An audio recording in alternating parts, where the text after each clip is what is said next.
Good evening. For the second time in as many weeks, a grand jury has found the evidence is just not there. So the federal government has launched its own civil rights investigation. Scandals of police brutality across America seem to dominate newspaper headlines and television shows. It seems that every other week we hear about someone getting killed by the police. In Ferguson, Missouri, Mike Brown was shot to death by law enforcement. In New York, Eric Gardner was choked to death by a police officer. In Cleveland, Ohio, 12-year-old Tamir Rice was shot by the police at his local playground.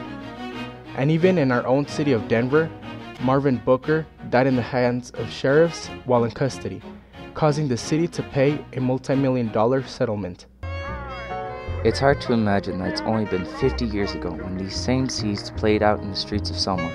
It was a time of Jim Crow South. On March 25, 1965, MLK and thousands of non-violent demonstrators marched to the capital of Montgomery, Alabama. The campaign in Selma began with police attacks against African Americans and the killing of Jimmy Lee Jackson by police as he was trying to protect his family. In response, activists organized a march from Selma to Montgomery, but they were met with a blockade of state troopers and local lawmen that attacked the marchers with clubs, tear gas, and mounted policemen.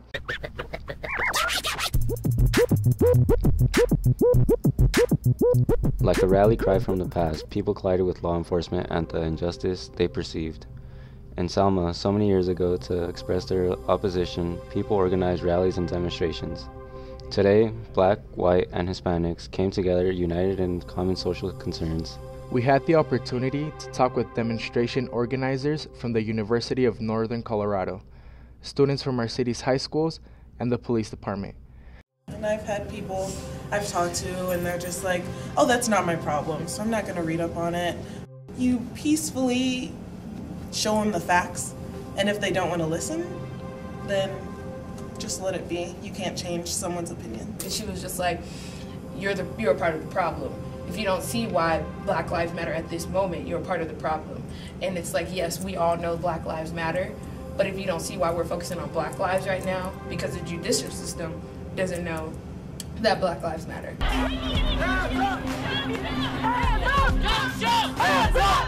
For 2 weeks, high school students marched in the streets of Denver. We spoke with a student who participated in the walkouts to get his perspective. First of all, I mean, they say violence doesn't get things done. You can't think and talk to people how you want to talk with violence in the air. So I want to exclude the violence. And I would make it seem as if I'm not the only one leading, that we're all leading. So that way everyone feels like they have a significant role. We got a unique perspective from one Denver police officer regarding the walkouts. So I would rather see high schoolers protest on something that they believe in than actually test the system by doing something criminal that's going to change their lives forever. Several days after interviewing the 2 college students, the same incident happened in our own backyard. The Denver police shot and killed a 16-year-old girl that had allegedly stolen a vehicle and threatened an officer by running the vehicle into him. We decided to participate in this year's MLK parade in hopes of finding answers.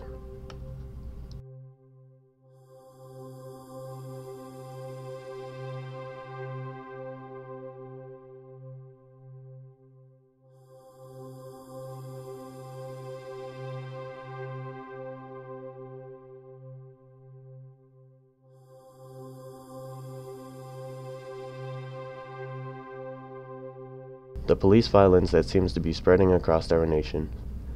Young minorities being killed in disproportionate numbers, the militarization of our police department, and growing youth crime and poverty. For us young people, these are hard problems to solve. There are no easy answers to these issues, but we have to start somewhere. First they came for black people, but I wasn't black. Then they came for brown people, but I wasn't brown. Then they came for the youth, and there was no one to speak for me. It is important for us to learn from our past and listen to the great people that came before us, to stand up for what is right and never stop pursuing justice. This is the world through our eyes.